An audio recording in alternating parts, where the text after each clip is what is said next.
Hey everyone, and welcome back to yet another exciting episode of Avatar, the podcast. Well, you know who I am. There's two people on this podcast, and we have very different voices.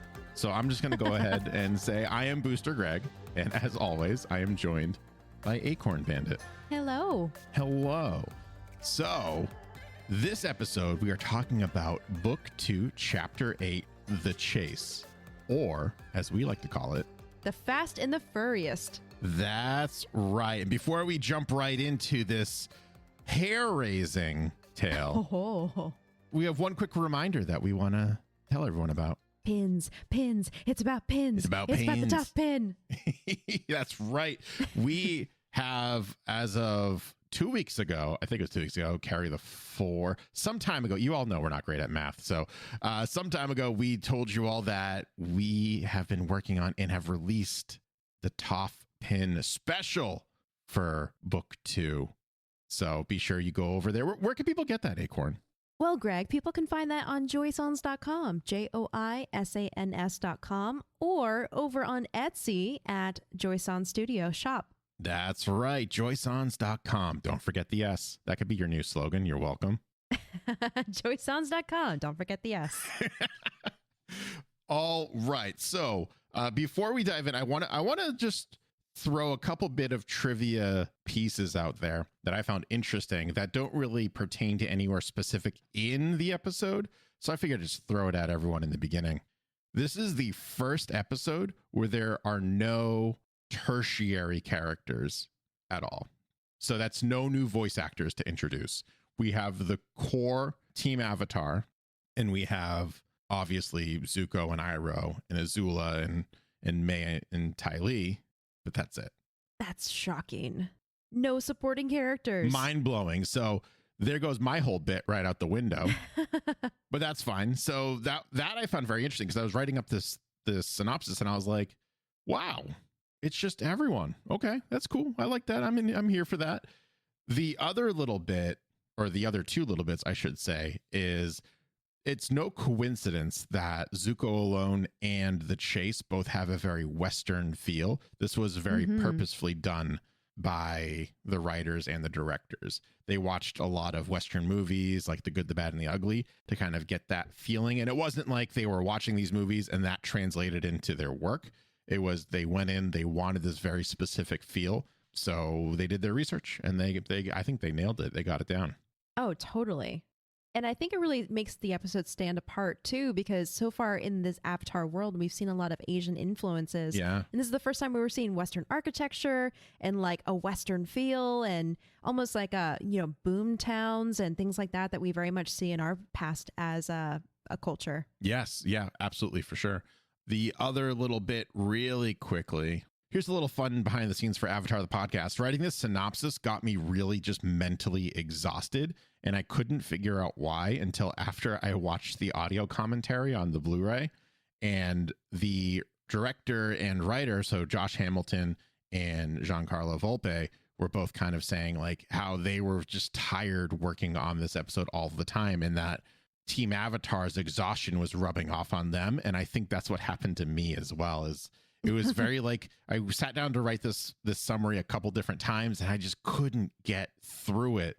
And then finally I hit this stride where I was getting I was just writing faster and getting really like proficient with it. And I realized that they weren't tired anymore when I started really writing faster. Oh my gosh. So I was just like, okay. What a subconscious influence. Yeah, it was really weird, but it was also really cool. And I think that's part of the magic of Avatar is just like it when it's on a downbeat, you kind of feel down about it. When it's on an upbeat, you definitely feel up about it. And that's a credit to the writing. It's a credit to the characters and their development and the direction as well. And the animation studios as well. Yeah. Man, when you see those eye bags, you're just thinking, gosh, I could use a nap. Yeah. Oh, man. And they just get like more and more prominent as we go through the episode. It's really funny. Yeah, they're pretty intense. All right. So like I said, this is going to be Book 2, Chapter 8, The Chase. It was written by Joshua Hamilton and directed by Giancarlo Volpe. We join Team Avatar setting up camp as the sun sets. Toph smiles and comments on how soft the grass is. Sokka is quick to correct her and lets her know that's no grass, that's Appa's fur. After all, it's shedding season and he's got a lot of fur. Katara does not seem to appreciate the shedded fur and comments on how gross it is. Aang cheerfully adds that it's not gross, it's just part of spring. You know, rebirth, flowers blooming, and Appa gets a new coat. Katara still thinks it's gross as Appa sneezes and lets loose a hill of fur all over Katara and the surrounding area. I just gotta say, Yeah. if you ever wondered what it's like living with a husky, you're looking at it. Yes, can confirm. My dog Dakota blows her coat twice a year, and it's basically just like this. My house, so I have a Pippin is part husky and Rusty is no husky, but they both shed like crazy. I just swept the stairs a couple days ago and there's just a fresh batch of fur right there right now. So I feel this absolutely. I've actually just gotten used to it. I just live on fur now. That's just my life. Yep. Oh, same. Yep. We have clothes rollers. Yeah. For when we really want to like go outside and look respectable. Otherwise, we're just we have dog. Yeah. We have dog fur on us. We have a dog fur. Okay. It's fine. This is fine. This is life. So yeah, shedding everywhere. Sokka says it's not all bad because you can make a wig out of it, and then he does so, and it looks like Marge Simpson hair, which I thought was really funny. It does, yeah. And then Aang adds, you can also make a beard out of it. And he almost has that same beard that he did over on the King of Amashu episode. Yeah. It was very similar. It's the second time he made himself a mustache out of Appa's fur. I feel like it's the second time we've seen it, but it's not the second time that he's ever done that. Oh, definitely not. Katara crosses her arms and comments on how grateful she is not to be the only girl in the group anymore because the two boys are disgusting. Toph walks up not even a moment later and asks if anyone has a razor because she's got some hairy pits and lifts her arms up to reveal just like tufts and tufts of Appa's fur stuffed down her sleeves. Everyone laughs, including Katara. Later that night, everyone is setting up camp except for Toph, who is chewing on a wheat straw and enjoying the evening. Now, this is a fun little fact about this one. Jet is the only other character we've seen so far chewing on like a wheat straw or a piece of wheat. And this is like a sign of like rebellious nature or something like that. Yeah, it's like a cool guy thing. So she's doing it too because she's a cool guy, just so everyone knows. Oh, yeah, she is. Yeah. I think everyone already knew that, but we're just reinforcing this now. Toph, the coolest. Katara sees this and looks annoyed that everyone is setting up camp except for their new friend. She walks over to Toph and tries to get her to pitch in with either setting up the tent or getting firewood. Katara's pitch doesn't quite go over so well, as Toph says she's okay and that she can fend for herself. Note, I did have a third pitch pun in here, but I'm going to spare everyone from it. It was so bad. I didn't even write it down. I'm not going to include it. So, but know that there is one. If you want to know what it is, you can find me on Twitter and let me know if I remember.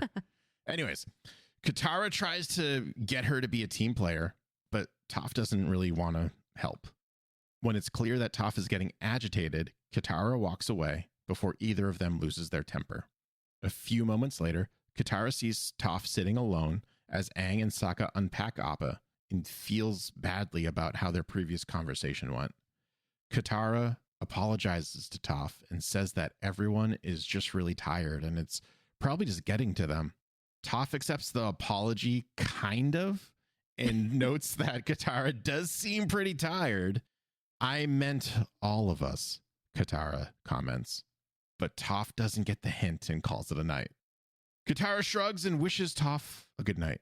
Toph is really adamant about looking out for herself, I noticed from this episode. Yeah. And I figured it was probably because she spent so long being babied and cared for by her parents and her parents' servants. So she's just like, listen, I'm good. I got my food. I got my stuff. I got my tent. Mm-hmm. Just leave me alone. I can fend for myself. And now I actually have the opportunity to. Yeah, I agree. I think she doesn't want to be helped at all because she's been helped her whole life and she doesn't like that, right? As you said. But I also think it's a misunderstanding of what teamwork is. Yes. Because she's never had a team before. Well, when you think about it too, she never had a team in wrestling either because you're individual wrestlers competing with others. And so she's always been solo. Yep. So when Katara says something like carry your own weight, she meaning help the team. Yeah. But Toph reads it as I don't need anything. I am carrying my own weight. Like, I can do whatever. I can make my own tent. I can find my own food. I got my own little baggie here. I'm good to go. Got my piece of wheat that I'm chewing on. And Katara is just like, no, that's not what I meant. But it's just this miscommunication that really kind of, what we'll see, drives a wedge between the two, which is really kind of interesting. But Toph's tent, though, very cool. I love it. Yeah, she's like, I can make a tent. And then just like slams her hands on the ground and boom, just like instant tent. Jeez. Couldn't make like an instant. Wish I could do that. How, like, so here's a thought I had. Why doesn't she just make instant houses everywhere, or huts everywhere she goes, where all of them can sleep in? Because she's Toph and she is carrying her own weight and doesn't want to help out the team. That always kind of like bothered me. I remember it always bothering me that they have an earthbender that can just make walls out of the ground. So just like make it bigger and everyone can be in there. All right. So much later that night, Toph senses a rumble in the earth and makes her jump out of her bed, in parentheses, rock. Get it? Bedrock. Bedrock. Oh my gosh.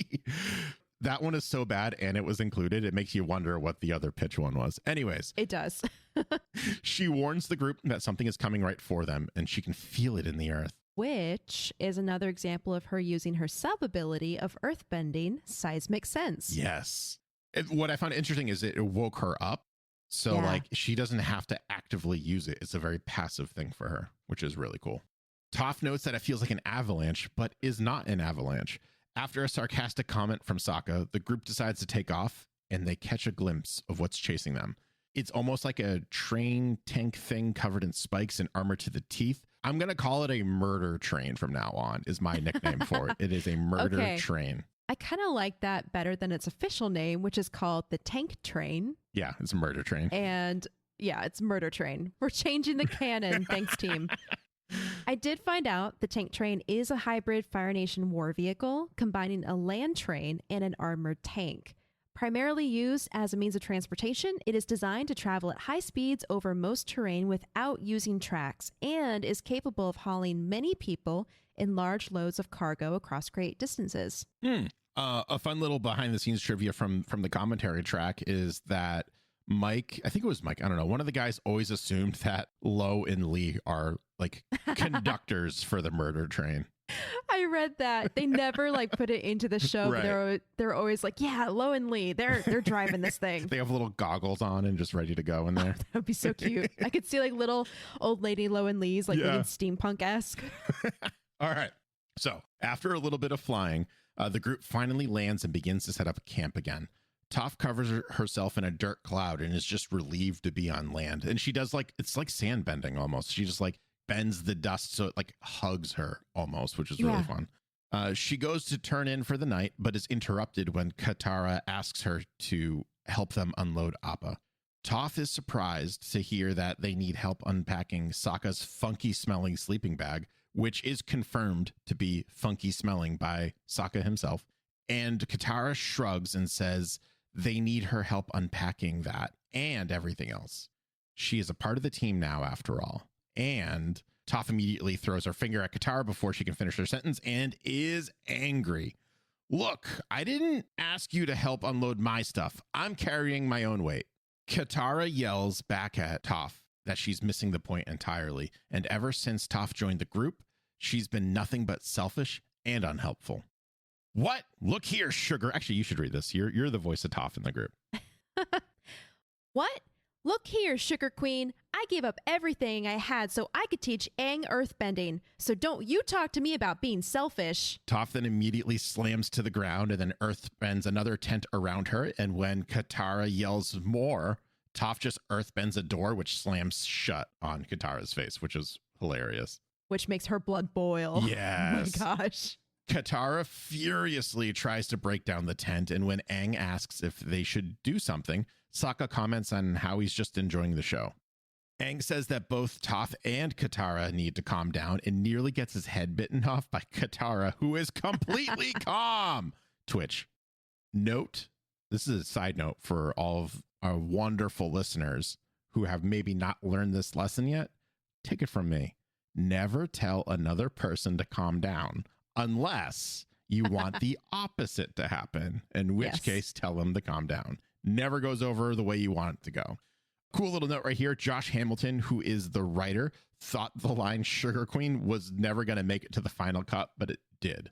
Oh, it's so tough though. It had to. He put it in as just kind of like this is really funny, and he doesn't remember how he came up with it. And he was like, yeah, they'll cut it, whatever, not a big deal. And they kept it because Toph called Aang Twinkle Toes.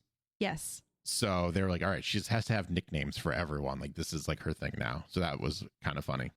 A little bit later, everyone is asleep except for Katara, who is laying down with her arms crossed and obviously cannot let this one go. The stars sure are beautiful tonight. Too bad you can't see them, Toph, Katara says with a smirk. Without so much as a word, only a grunt, Toph uses earthbending, that like fissure that she used at the dinner table that she always uses. It's that same thing. Yeah. She releases it at Katara, who is thrown on top of Sokka. Sokka yells about how he can't sleep with all this earthbending going on, and Toph pops her head out of her tent with a worried look because the murder train is back. Dun, dun, dun. Sokka wants some more sleep and kind of says a thing where he's like, hey, can we just get like a couple minutes more? But you can see the smoke from the murder train billowing off in the distance. And they're like, no, we need to move now. Fun fact, this was another moment where I forgot that Toph was blind for just a quick moment. Because when Katara says, the stars sure are beautiful tonight, too bad you can't see them, I thought it was because she's being stubborn and made herself a tent with a roof on it. I didn't realize that it was a blind joke. Yeah, it takes a little bit to realize. I was like, oh, geez. That was like the third time I watched this episode. I was like, was that a blind joke? I felt like it was also like a little mean for Katara to call out someone's disability like that, but she was also really pissed this episode. So, and a small, tiny spoiler for anyone who hasn't gotten further than this episode. Toph does make fun of her own disability a couple times in the show. So not that makes it better to make fun of a disability, but it's not something that Toph takes personally because she never viewed it as a disability. It's always just been like, because she can see things that seeing people can't, like the ants in the grass from the Blind Bandit episode. So I know I said it in the Blind Bandit, and I'll say it now, and I'll say it again because I'm going to forget in another episode or two. I guarantee it. I'm going to always forget that Toph is actually blind. Gets me every time. They take off into the sky, and everyone kind of wonders how this thing keeps on finding them. Aang flies Appa in a strange pattern and flies for a lot longer than they probably should have. They finally land / collapse on a nearby plateau. And after a few insults are exchanged between Katara and Toph, the group theorizes about who could be chasing them. Katara mentions that it could be Zuko, since they haven't seen him since the North Pole. Forgot they haven't seen Zuko in quite some time, by the way. Yeah. Zuko is off soul searching. He'll get back around to them. When Toph asks who is Zuko, Sokka says, oh, just some angry freak with a ponytail who's tracked us all over the world. Katara points out that Sokka has a ponytail as well, and he quickly corrects his sister. Sokka has, if anyone's wondering at home, it's called a warrior's wolf tail, and there is a difference. There is a difference. Thank you very much. Well, it certainly tells the other warriors that you're fun and perky. This made me laugh out loud. I'm sure it did. Katara's in rare form this episode. She's being so cheeky and like a little savage. Yeah. Sokka's line reminds me of when you're playing with an action figure and someone says, go play with your doll. And you go, actually, it's an action figure. Thank you. Thank you very much. Thank you very much. Yep. They all try to get some sleep, since there's no way that this murder train could have tracked them down all the way here. Momo jumps up and down and points out that, guess what? They were tracked. Aang says maybe they're friendly and they should talk. As a door opens from one of the train cars, we find out who's been chasing them. And spoilers, they are not friendly. It's Azula, Mai, and Ty Lee. And they are riding lizard horse thingies. TM. I'm trademarking that. Lizard horse thingies. Lizard horse thingies. Also known as mongoose lizards. Yes, mongoose lizards. So they're charging straight at Team Avatar. And the reason why they're not using rhinos is because the Fire Nation has deemed these mongoose lizards are like the all-terrain version of the rhinos. So that's why they didn't use rhinos. They have four-wheel drive? They're literally all-terrain. We'll find that later. We'll find out later, right? They're charging straight at Team Avatar. Katara recognizes them immediately And Toph says the odds are looking good. 3-on-3 seems like a fair fight to her. Sokka corrects Toph and says that there's 4 of them, not 3. And Toph kind of forgot about Sokka because, you know, no bending and all. It's okay. People forget Toph is blind, and Toph forgets that there are people who can fight without bending. So Sokka yells that he's a capable warrior, and Toph humors Sokka and says, okay, 3-on-3 plus Sokka. Toph does some earthbending to slow their attackers down, and they all retreat to Appa. This kind of works, but not as effectively as they would like the earthbending slowing down is what I mean, because Azula makes quick work of a wall that Toph created with a blast of lightning generation. Yeah. So that kind of I don't know if Toph sensed that or not, but that kind of is showing us, the viewers, that Toph isn't the answer to taking down Azula. That while she can help, because one might argue that because Toph did so well as the blind bandit and took down all of these maybe great, maybe not so great earthbenders very effortlessly, that you might think that she could take down their new nemesis pretty easily, and that's not the case. Yeah, great point. Once they're back in the air, Toph grumbles about how she could have taken them. Katara says, are you kidding me? The crazy blue firebending and the flying daggers are bad enough. But last time we saw them, one of those girls did something that took away my bending. That's scary. Sokka comments how the sun is rising and begins to whine about it because they really haven't gotten any sleep tonight. Aang tells them that they should be okay, but Sokka really begins to freak out. He's never not slept a night, so he's just deathly afraid if something will happen, and something always happens. Like, how has he never pulled an all-nighter? Was life that boring in the South Pole where at 15 years old, he's never not slept? I never pulled an all-nighter until I went to college. Really? Actually, I can relate to this pretty well because I had some friends in high school that were like, yeah, I just didn't sleep last night. And I was just like, you're alive? You can not sleep and live? It was just such a foreign concept to me where it's just, I went to bed a lot later. I just have trouble falling asleep in general. So I would just lay awake and eventually fall asleep. But I was just always baffled. And then when I got to college, I started pulling all-nighters or going to bed later and later and later. And I was like, okay, this is normal. This is something that people do. And people, even their jobs require them to stay up all night. So yeah, I can relate to this. So did you have that moment like Sokka did where you saw the dawn and you were like, oh God, what happened? Am I going to live? No. So I was old enough at that point to know that people have survived staying up all night and didn't die immediately. Yeah, but I mean, I think I envisioned it was just interview with the vampire where you would just be awake, you would see the sun come up and you would just turn to dust and go away. But yeah, so I would just watch it. I'd be like, oh, that's what it was like. And then I just did it a couple times. I did it once for the novelty. And then after that, I just did it because I was being a clown. I see. But yeah, so I can relate to him being but something always happens, right? It's no, you just move into the next day and then you wish you fell asleep. That's kind of usually what happens. Maybe you take a nap, maybe you don't. Yeah. Speaking of rest and pulling all-nighters and stuff, how is it that the Azula squad seems really fresh and well rested while Team Avatar is completely dragging at this point? Are they just pros at taking power naps or something? Well, they are not driving, first of all. They're not driving no matter who, if it's Lower Lee or someone else, they're not driving the murder train. So they can just relax during that point. And they don't really get out until this point. They're just riding. They stopped a couple times. I imagine they didn't stop. We haven't seen them stop yet. This is the first time that they get out and stop. Okay, true. Fair. So I would say probably Azula is the one pulling the all-nighter, and she has that discipline, right? She can just discipline her way through tiredness. And it's probably, if I'm going to headcanon this, probably has trained on staying up for days on end in the past. Oh my gosh, she would. Yes. So that's just something that is helping me kind of justify this, where she can just let the two other ones, Ty Lee and May, just sleep and just let them do whatever they have to do. I also think that Ty Lee probably doesn't require a lot of sleep in general. She strikes me as the type that gets 4 hours and just wakes up perky. She does. Yeah.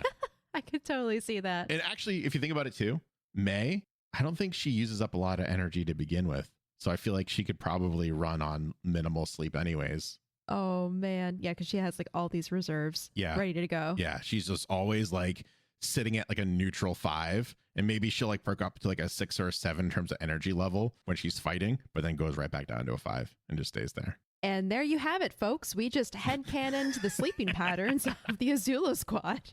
All right, so Katara realizes that every time they land, these girls find them wherever they are, so they need to just keep on flying, right?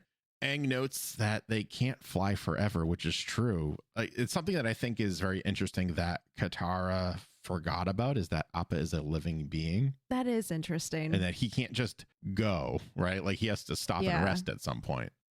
And that's also another thing. They're slowing down too, because Appa is slowing down. And the murder train, that just keeps on rolling. Yeah, poor sleepy boy. I know. Meanwhile, on the ground, the girls are following Team Avatar, and Zuko is following the murder train on the same ostrich horse that he borrowed from Song. We didn't call this out in Zuko alone, but that's the same ostrich horse. Yeah. So I just wanted to point that out now before anyone gets too angry at me or at us for not saying that. But I like that it's the same ostrich horse because he's taking care of it. The ostrich horse with no name. Yes. Going through the desert. Just going to call him No Name from now on. And everyone who listened to that episode will know. Yeah. Back up in the sky, Aang lets out a big yawn and asks what the plan is. Toph comments on how she's too tired to think. And Katara says they'll think of something after a short nap. Sokka agrees they all need sleep, and everyone begins to nod off, including Appa, who has fallen asleep, and now they are all free falling. I love how they're like, let's all take a nap. And Appa's like, that sounds great. Don't mind if I do. Don't mind if I do. Aang does manage to wake up his friend by climbing down his friend's face, which I thought was a really cool scene where Appa's face up and Aang is upside down. And he's just like, wake up, old buddy. And then Appa eventually obviously wakes up, but it's just like a little too late. And he takes off a couple treetops as they crash land near a river below. Yeah. I also really like during that little sequence where Appa wakes up and he flips his tail down and launches into the air again, and everyone's holding on for dear life on his saddle, and they like hit the saddle hard and then fly it back up in the air again. It was a cool little detail they didn't really need to add, but I just love it. Yeah. Yeah. So in any case, it's very clear that Appa is exhausted and they need to rest for a while. Like, this is not any surprise to anyone who remembers that Appa is a creature, is a thing, not like a mechanical instrument. So he needs to take a break. In her exhaustion, Katara makes a snide remark about how they could have gotten more sleep if Toph just didn't have such issues. Toph screams what? And this delivery of the word what is the best delivery of anything to have happened in Avatar, in my opinion, so far. I agree. It's just this blood-curdling, angry, what little girl's princess it's scream. like a whistly screech. Yeah, it was just, oh man, I wonder how many takes that they had to do for that, because it was just perfect. So she screams what and slams her hands against the ground. When Aang tries to make peace between the two girls and suggests that they all get some rest, Toph and Katara ignore the young airbender and begin to argue. Katara thinks that if Toph helped out earlier, they would have gotten more sleep and they wouldn't be in this predicament.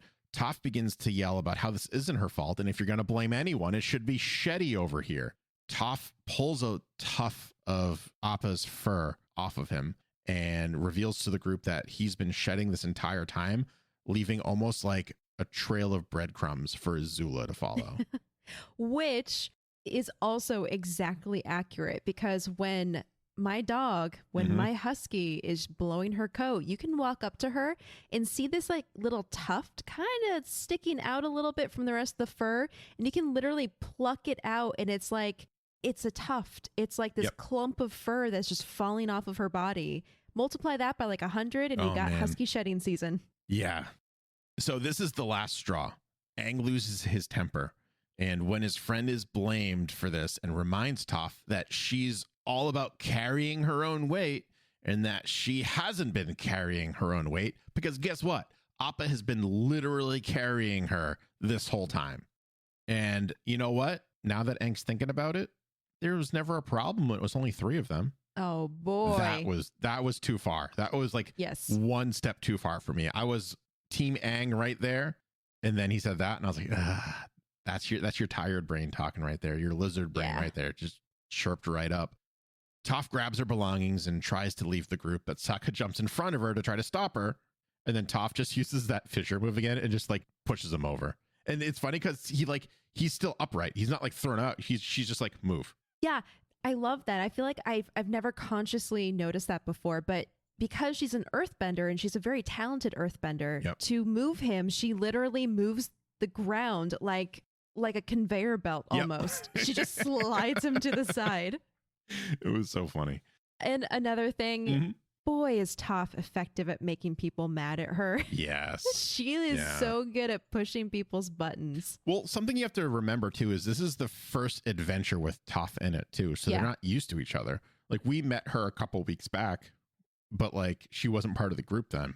So these three have been, actually, I would even argue these five, right? If you would want to include Appa and Momo, they know each other. They've gotten used to each other. They have like a team dynamic. And now they're introducing this wild card into it who is rebellious, and she's got a little bit of an attitude. She's definitely got the opposite, but same kind of humor as Sokka. It's just like a little more extreme. So it's like fitting all of that into this group, and they have moments where they get along, where they're being pals, but then they have moments where things get tough. They don't know how to figure it out yet. Yeah, and so they played the blame game instead. Yep, that seems like the healthy thing to do. Just blame the new person. Anyways, we find out in the next scene that Toph was actually right, and Azula has been following the bison fur trail to track the Avatar with their murder train this whole time. So she was right. Yeah. Aang immediately regrets his actions and realizes that he has lost his earthbending teacher. Katara also regrets her actions as well. The lack of sleep and adding a new companion to the team wasn't a great combination, and hurtful words were said, but not meant. Sokka agrees that, those two were pretty much jerks to Toph, which that was just funny. Like Sokka being the voice of reason, go figure. Yeah, but like he's being snarky about it too. Yeah. Like, yeah, you guys are terrible. And Katara's just like, gee, thanks. We need to find Toph and apologize, Katara tells the group, but Sokka reminds his sister that there is a tank full of dangerous ladies chasing after them. Aang grabs a fistful of Appa's fur and comes up with a plan. The gang gives Appa a bath in the river next to them. As they wash the air bison, we see clumps of his fur wash down the river. Even Momo is helping with the scrubbing. Now that Appa has had his bath, he shouldn't shed anymore. The plan is to have Sokka and Katara fly off with Appa in one direction, and for the young airbender to take a bag full of Appa's fur and go in another direction. The hope is that the tank follows the fur and that the Water Tribe siblings get away safely and find Toph, and everyone meets up later. Speaking of the Water Tribe siblings and the tradition of Sokka getting wet whenever there's water bending, as is tradition, he gets wet in this scene during Appa's bath time scene. That's right. Yeah, I love that they keep that going, this little bit every time. I do too. I appreciate a good long form bit. It's great.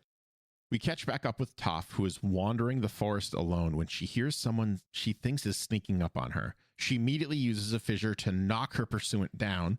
We hear a man groan behind a rock. That man is revealed to be Uncle freaking Iroh. Any comments that really hurt his tailbone? Toph and Uncle Iroh are meeting. Toph and Uncle Iroh are meeting. We haven't seen Uncle Iroh in an episode, and the first line we get is, "Ow, my tailbone." So good. Music to my ears. Yeah. Back at the river, Azula and her squad notices wads of wet fur stuck on rocks where the gang washed Appa moments earlier. Azula then notices that the trail of fur goes one way, but she looks up at the treetops and they're broken and they're going in the opposite direction. Azula realizes what Aang is up to and tells Ty Lee and Mai to go in the opposite direction following the broken treetops, and Azula will continue to follow the fur trail. Everyone is on their horse lizard thingies, TM, and the murder train is left behind. So basically Detective Azulok over here. Yeah. Well, so I didn't notice this on the first go around. I actually didn't even notice this detail until I watched the commentary. When Appa takes off with Momo, Katara, and Sokka, he does break those trees as he's taking off. Yeah, like a couple of them. Yeah, so she saw that. And at first I was like, that seems convenient, but I just missed it both times because I was writing notes when that happened. So I appreciate that they're showing Azula's, not just her commitment and her dedication, but also her intelligence in this. Yes, agreed. She is able to deduce the outcome. Mhm. She's able to use her deductive reasoning to figure out what was happening in a scene, very much like Sherlock himself. Mm-hmm.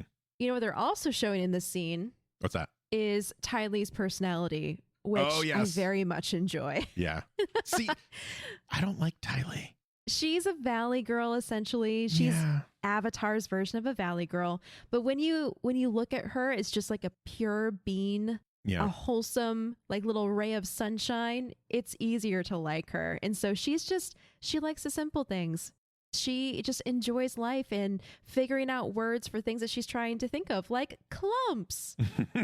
Yeah, I'm definitely more Team May, if I'm being honest. If I had to choose, I would be too. I would want to hang out. I feel like Ty Lee would just annoy me to no end. Well, the reason she would annoy me is just because I'm a very chill person.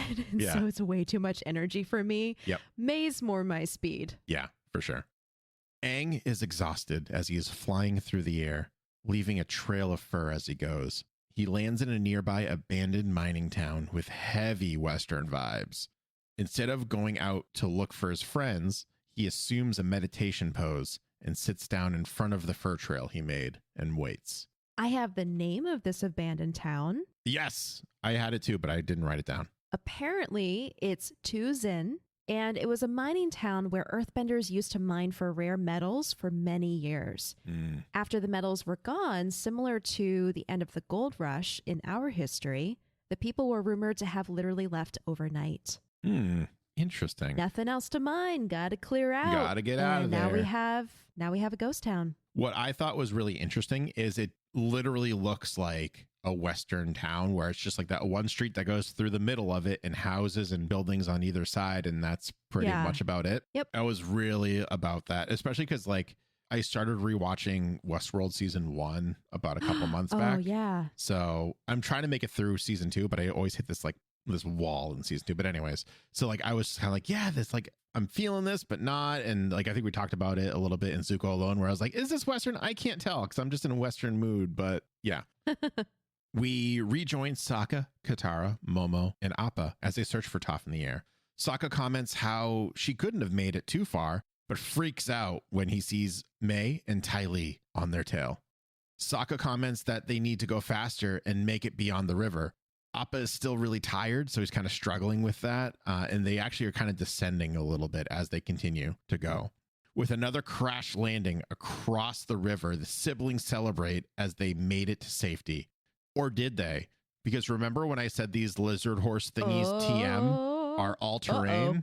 Guess what? Water is a terrain, apparently, because they are all terrain. They can walk on water. They're every terrain. They're every terrain ever. They do this like really funny, like them walking on water is the goofiest thing I've ever seen. But apparently that's actually how some lizards can walk on water, is they make that like gestures or that movement. So that was specifically the green plumed basilisk lizard, which is what the animation team based that on. Nice. Oh man, that was so funny. Also, just a little note about the mongoose lizards. Obviously, they are a hybrid animal, so they are a cross between a mongoose and the green plumed basilisk lizards I just mentioned. And I saw in the concept art that Mike and Brian pointed to the basilisk lizard's ability to run across water as the, I guess, like motion the animators should go after. And then otherwise, a lot of the behavior, I guess, is more like the mongoose. Yeah, makes sense. I believe it. Katara creates a wave with her water bending at Ty Lee, who jumps off of her mongoose lizard and does some flips and tricks and then takes the water bender head on. Remembering their last fight, Katara struggles to keep some distance between the two of them. May tries to throw some darts at a distracted Katara, but Sokka jumps in and blocks the attack. I'm going to say this next sentence. This is my headcanon, and this is the only way I can have this make sense. Okay. May realizes that you need to separate the two siblings. So she knows that Ty Lee is probably not going to do that, or maybe not thinking that far ahead. So she takes the initiative and pushes Katara further away from her brother, which leaves Ty Lee to fight Sokka alone. Yeah, I could see that. And this is actually one of my favorite fights so far in Avatar. Ty Lee versus Sokka, because Ty Lee uses her chi blocking to block Sokka, but Sokka doesn't have bending. So all it really does is it makes his arms numb. And then he tries to kick her. And so then she uses it on his leg. So he gets noodle limbs. He gets like noodle limbs and he's just hopping around. And then she tries to do it. So I can't tell if she's trying to deliver a knockout punch or if she's trying to use chi blocking against his head. But his skull is just too thick. So it doesn't do anything. I think she missed. He like headbutted her as she was trying to strike him again. And so she like... But in the commentary, they said that they like to think that she tried to use chi blocking. When I read it, she has a fist when she hits him with that. I watched this scene numerous times trying to figure this out. But in the commentary, they said that she tried to use her chi blocking on his head for whatever reason. And they're like, yeah, his skull is just too thick, which is hilarious. So Sokka says, good try, but no. And that's pretty much that. That's my favorite fight in all of Avatar as of right now, which is very humorous and Sokka oriented. That is. Oh my gosh. Back with Katara, May is easily able to disable her water bending by pinning her arms against a nearby tree. Sokka hobbles over to his sister with Ty Lee following suit and goes, how's it going? May makes a comment on how the fight was a disappointment and how victory is boring. Well, May, they were exhausted and sleep deprived. What did you expect? We hear an Appa grunt off in the distance, and the two girls are sent flying by a gust generated by the air bison. Thanks, Appa. I don't know what we'd do without you, Sokka tells his friend, and is met with a big old wet kiss from Appa, specifically. Sokka and Appa, the best bromance in the show. So good. Ty Lee and May wash up a little bit down the river, and Ty Lee comments how cute Sokka was. May is obviously annoyed. She's just like, ugh. Oh, man. I don't know if I ship Ty Lee and Sokka. Maybe it's because I'm not a Ty Lee fan. Maybe that's why. Yeah, I don't remember ever shipping them either. I think I was so focused on Suki being his best love interest because they just have the same kind of energy and vibe. Yeah, like everyone knows that we here at Avatar the Podcast are all about Suki and Sokka. But if they made an actual other ship like potential that was as viable as that, I could maybe waver, but they haven't, which tells me that they are meant to be. Yes, I agree. Yes. Okay. Also, just going to throw this out there. I don't remember Ty Lee ever having a love interest, and that is totally fine. You do not need to find another person to fulfill yourself. You can be perfectly happy alone. You absolutely can.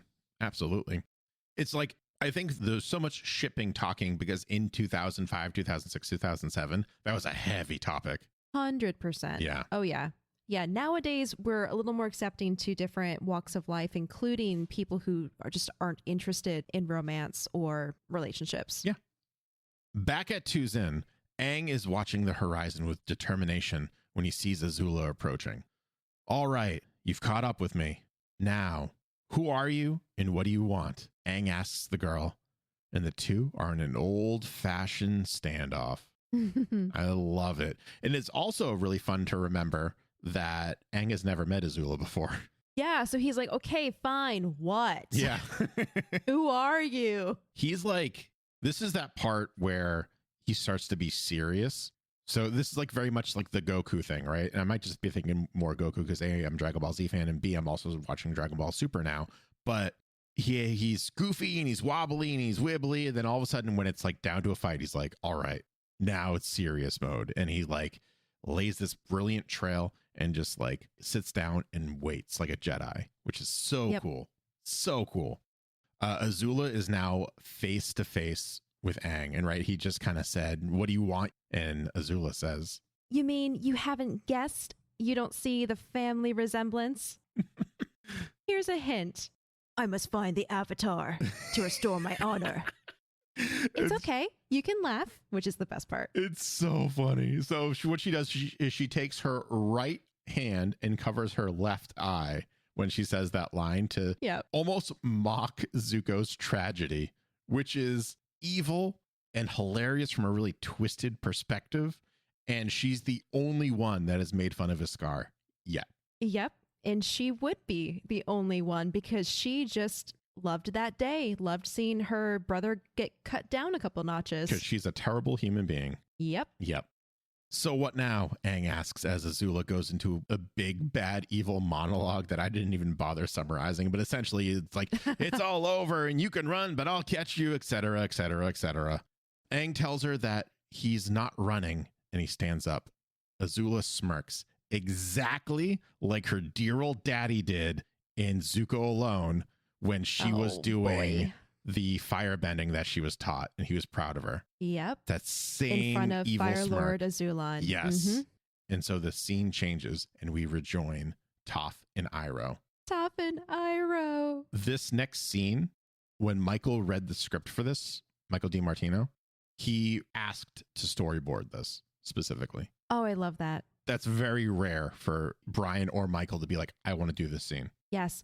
Oh, I forgot to mention that in the Blind Bandit episode, that was another instance where Brian and Michael insisted on storyboarding one of the scenes because to them, the introduction of Toph was so important. Yeah. So in the art book, there's a sequence of storyboarding where it's Toph's appearance, the boulder's reaction, and Toph doing that one move that makes the boulder slide down into a split. But then Aang tracking it with his eyes, that whole sequence.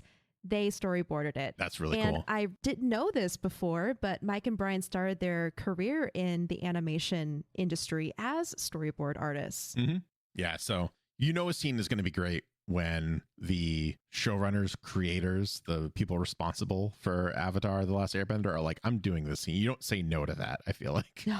You just go, no, you aren't. You just go, okay, boss. Sure thing. Yep. So we rejoin Toph and Iroh pours a cup of tea for Toph and notes that she seems pretty young to be traveling alone. And Toph snaps back with how Iroh seems a little too old to be traveling alone. So they have this little back and forth, like, you seem a little young. Yeah, you seem a little old. And it's just kind of like a nice. Yep. Iroh laughs and agrees that he probably is.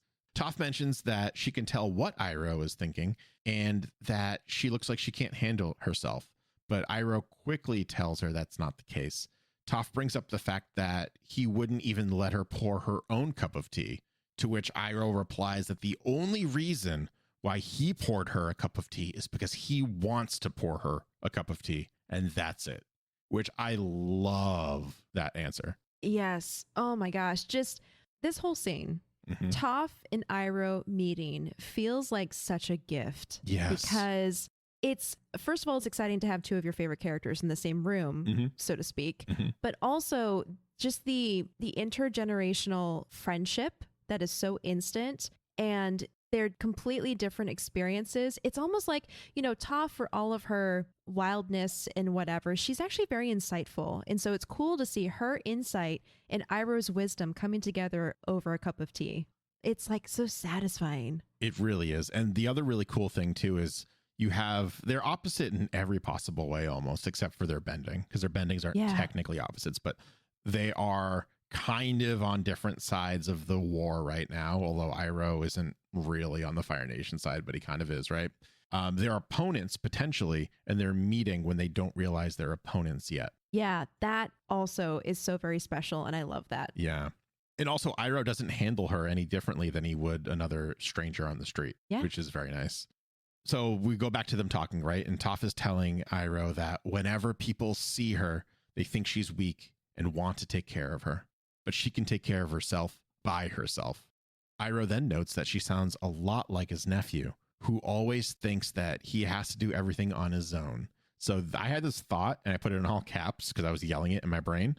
Zuko has abandonment issues from when his mom left in Zuko Alone. Yeah. And that's why he has to do everything for himself, because the last person who actually did things for him that he considers doing things for him was his mother, who left him. I could totally see that psychology being the case. So I'm wondering if he thinks if he lets people in and lets people do things for him, that they'll just leave him too. Even though he's tried to ditch Uncle on numerous occasions, which is self-sabotage. Yeah. Yes, it is. From my armchair psychology chair right here, Iroh tells Toph that there is nothing wrong with letting the people you love help you out every once in a while. When Toph asks where the man's nephew is, he tells her that he has been tracking him and that his nephew is a little bit lost. Iroh admits to the young stranger that his nephew's life has been very different recently, and he's going through some very difficult times. His nephew needs to find out who he is, so he went away. I love how Toph asks, is he lost? And Iroh says, yes, a little bit. Yeah. Meaning not physically lost, but he is a little lost with his identity, with his place in the world. He might be physically lost too. He's just kind of wandering out there. Not now, yeah. He's not, but he was wandering out there for a little bit, for sure. Yeah. I think he saw the tracks and kind of was just like, this can't be good, and started following them. That's like my headcanon. Something else I want to note before we kind of continue with this scene. Uncle is testing Toph's ability to see in what her reactions are, because he never like puts the cup of tea in her hand. He just holds it out to her and she takes it. Oh, interesting. She's blind. She should not be able to know that that is happening unless he verbally says or he guides her hand. So he has this whole really like heart to heart moment here, and this is not trying to undercut that by whatever, like by that like good nature, but he is also, remember, he's a brilliant tactician and a brilliant mind. So he's also testing this person's abilities right here. Because if you figure, I want you to think about this. You're out in the middle of nowhere, minding your own business. You see a blind girl wandering around. You can tell she's blind. Her eyes are hazy, right? So he kind of like is sneaking around. She fissures him immediately and knocks him on his butt. So he's like, all right, she's an earthbender. How did she know I was here? Did she hear me? So now he's like, here's a cup of tea. And she takes it from him. Without looking. Like literally, because she's blind. But like, no, you're right. He does say, here's your tea after pouring it, and holds it out. And she doesn't turn her head. She just reaches out to where his hand is and takes it. Okay. So we've had this conversation before. Yeah. Even so far back as in Zhao's little war room where Iroh, quote unquote, accidentally knocks over all of the spears and stuff. Yep. Which you thought at the time was actually on purpose to try to like turn the attention away from Zuko. I still think and we've talked about it ever since, how Iroh seems to have this like drunken master quality to him where he's always doing something a little unexpected because he's actually doing it for a reason and testing the situation. So I like that. I think he would do something like that without even calling attention to it, just for himself, for his own information. Also, the last person that you could maybe consider a stranger that he had tea with was Zhao, sitting on opposite sides of the table. Ooh. So you also have that Pai Sho. I forgot the name of it for a minute. Yeah. That Pai Sho vibe going on where it's like, all right, here's maybe an opponent. I don't know. Let's figure some things out anyways. Right. That's just how his mind works. So I got a big appreciation from that, where he's just testing her and trying to figure things out.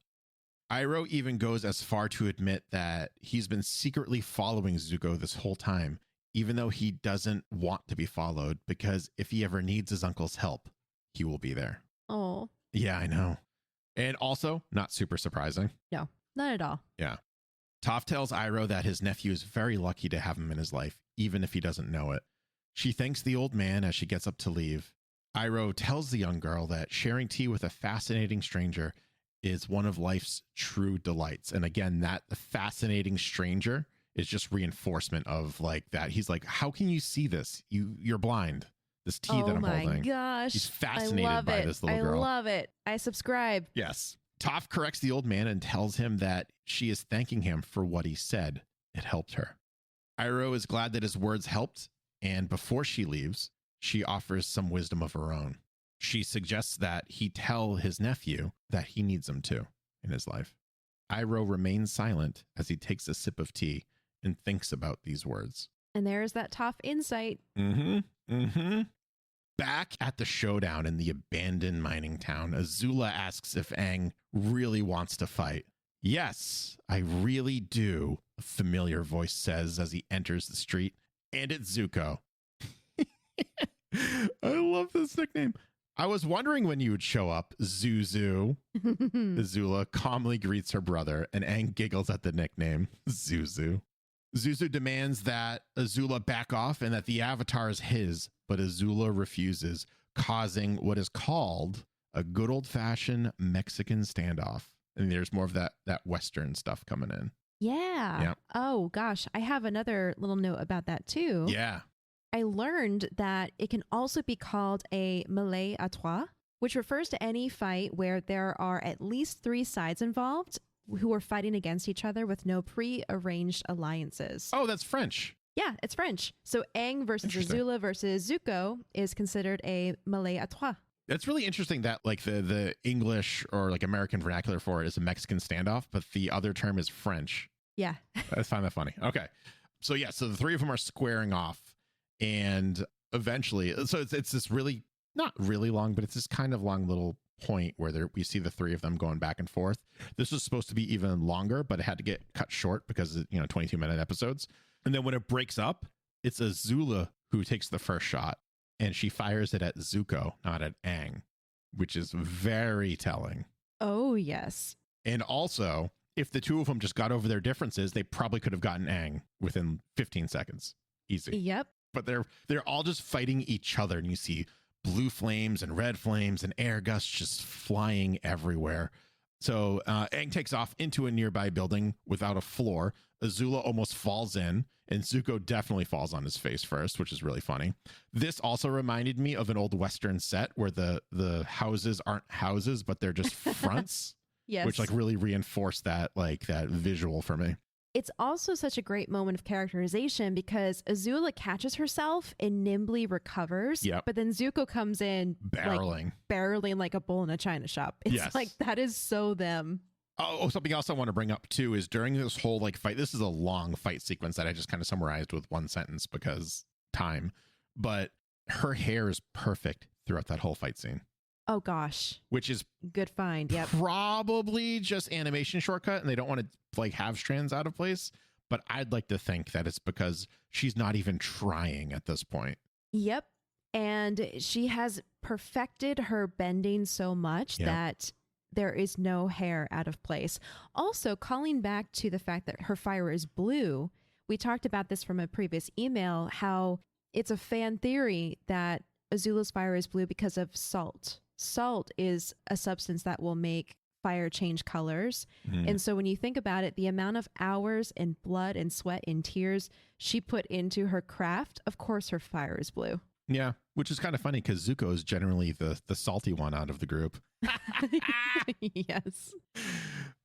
Azula chases the Avatar out of this building, right? And then kind of watches him land on a nearby roof, and she just uses her blue flame almost as a knife or something and just cuts this chunk of the building off, which causes Aang to come crashing down into that same building. Azula walks in slowly with a smirk on her face and lights the building ablaze. And she walks up to Aang as a hunter would its prey. What's really interesting too is that when Azula's blue flame catches other things on fire or spreads to something else, it turns red. It doesn't stay blue.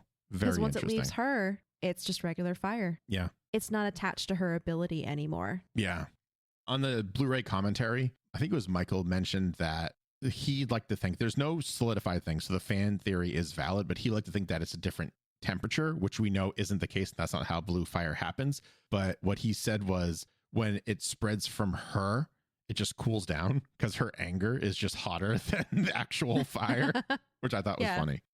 Before she can land the finishing move on Aang, Katara shows up and uses the water whip technique to save her friend.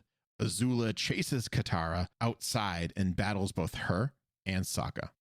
Meanwhile, Zuko wakes up to see Iroh standing over him and tells him to get up and even helps him get up. And Zuko accepts the help to get up, which is like a blink and you miss it thing. Aang, Katara, and Sokka all surround Azula on the streets, but she is able to defend them off pretty successfully. Suddenly, the earth shifts at Azula's feet, causing her to fall. Toph walks out of a nearby alley and comments how it looks like they might need some help. Azula gets up and attempts to run away, but Iroh manages to stop her with his belly. Boing. And corners her. And that's something that came from, what's his name? Sifu Kisu. Oh, yeah? They say in the commentary that Sifu Kisu always kind of thought that Iroh would fight with his belly. Aw, which I is like kind of that. funny. Yeah. So she bounces off her uncle's belly and she kind of gets cornered by everyone. So we have now Team Avatar, Zuko, and Iroh all surrounding the Fire Nation princess. And she throws up her arms and surrenders. After all, she knows when she's beaten, and a princess surrenders with honor. Dig at Zuko. Iroh adverts his gaze for a moment to see that the girl he shared tea with earlier is allied with the Avatar. Azula sees the only real threat is momentarily distracted and takes the opportunity to take him out. She sends a single blast of blue fire at Iroh, causing him to fall back and collapse in pain. Zuko looks on in terror, and everyone blasts all the elements, all at Azula, all at once. But she manages to shield herself and escape. Which is kind of reminiscent of the way that Zhang Zhang escaped in The Deserter. Yep. That like swirl of flames and then she's gone. Yes. Good call out. I was thinking that too. As the town burns, Zuko kneels before his uncle, unable to cope with what is happening. Team Avatar approaches the two Fire Nation traders. "Get away from us!" Zuko yells. Toph now realizes that the fallen old man is Iroh. So this next part is my headcanon. Okay. She is sensing the earth. She senses his heartbeat, right? And realizes he's alive. I think she also senses that it's Iroh, the guy that she had tea with. Yeah. Okay. So I had the same thought because the camera does this very specific thing where after Zuko yells at them or around that time, it cuts to Toph's face, which looks very stricken and like almost emotional, like she's tearing up a little bit. Yeah. And then it goes down to her foot. Yes. Her one foot that's on the ground. And I was thinking if she's sensing the earth, she could potentially feel how hurt Iroh is. Yeah. And that reaction could be in reference to how exactly badly he's hurt, which could be very, very much. Yeah. And so she's like, oh gosh, it's the man and he's like super hurt. Oh no. Yeah. I think she's piecing all this together as she goes, but I don't know. I'll find out in another episode if I'm right or wrong, or another episode or two. So she may or may not realize that Iroh is the old man she had tea with. She definitely realizes he's still alive, and Katara realizes that he's probably still alive as well. And she tries to help and really try to reason with Zuko to let him help. But Zuko answers her by yelling for them to leave him alone and just like unleashes this fire blast. So he's just like, "Get out. I don't want you." Beat it. He's not thinking right now. He's just acting and reacting on emotion alone. Yeah. Zuko's intense grief and anger in that moment really gets me. It's a lot. It's some strong emotions. And I wish he had allowed Katara to help because I feel like Iroh would have been able to recover and heal faster and maybe even better. I get it though, but I still wish he had. Yeah, me too. Later that night, Team Avatar lands on top of a nearby mountain and are finally able to get some sleep as a team. And that's the episode. They all snuggle up at the end. There was initially a different ending to this episode where they kind of continue arguing, but really? But it was, I think it never really left the scripting stage, and they were kind of like, this is the perfect way to end this episode. It's just them sleeping as a unit, and that's it. Yeah. Oh. So with all that being said and everything, the chase over, who is your MVP, Acorn? Oh, geez. After recording today, I feel like I need to give it to Iroh. Because he's like, I like our headcanon around the tea scene where he's potentially feeling out this new fascinating stranger and what exactly her abilities are. And just the fact that he's so dedicated to Zuko that he was basically rejected by his nephew at the cave when Zuko decided to go off alone. And yet Iroh's heart is so big and he is so concerned for his nephew's safety that he has been trailing him this whole time so that he would be able to be there when Zuko needs him most.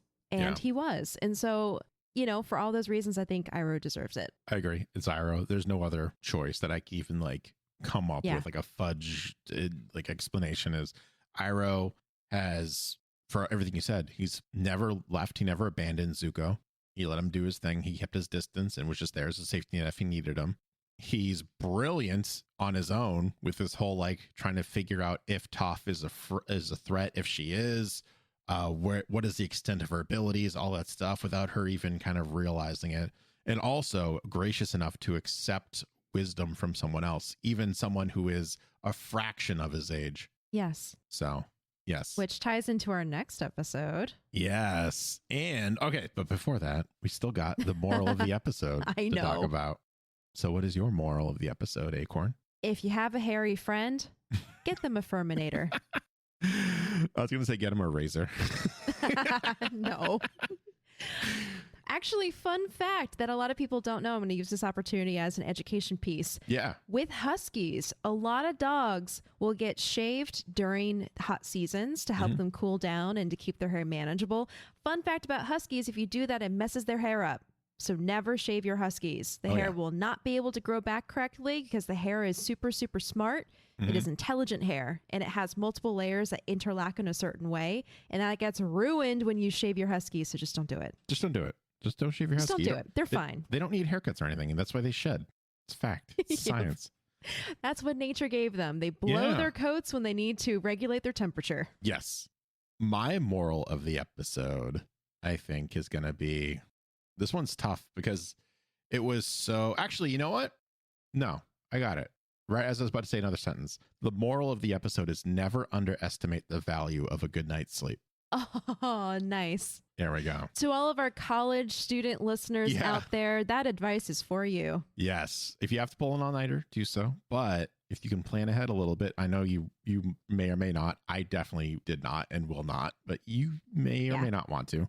But sometimes you just need that good old 8 hours. On a personal note, I have recently adjusted my caffeine intake. And I cut myself off at 12, and it works for my age because I'm at the point where caffeine just wires me up too much. And I've been sleeping so much better. So there's another little piece of advice for you. This episode's just full of wisdom. Yeah. On a personal note for me, I have this next week off, so I'm going to ruin my sleep schedule. Smile. All the Vidya games. All the Vidya games all the time. And that is the episode for us. That is it. That is everything we had to say. Remember, if you're caught up on all the episodes and all the Aang Mail episodes and want to hang out with us for a little bit longer, you can at least find me over at twitch.tv/BoosterGreg. Times may vary as things kind of change a little bit, but if you follow the channel now, you'll get a notification when I go live. And you can always join the Geek Generation Discord for those of you who have made it this far into the episode. If you go to thegeekgeneration.com, you can find a link for that there, and you can find us over on the Avatar the Podcast channel. And you can find me over on Twitter at Acorn Bandit, and also on my website and Etsy store, joysons.com and Joysons Studio, where I make enamel pins, including our cute Appa friend and our new Toph pin. So if you're interested, go check them out. Thanks. Yeah, joysons.com. Don't forget the S. Yes. All right. Coming up next time, caught between a Toph and a hard place. And Iroh's shocking secret technique. All this and more next time on Avatar the Podcast.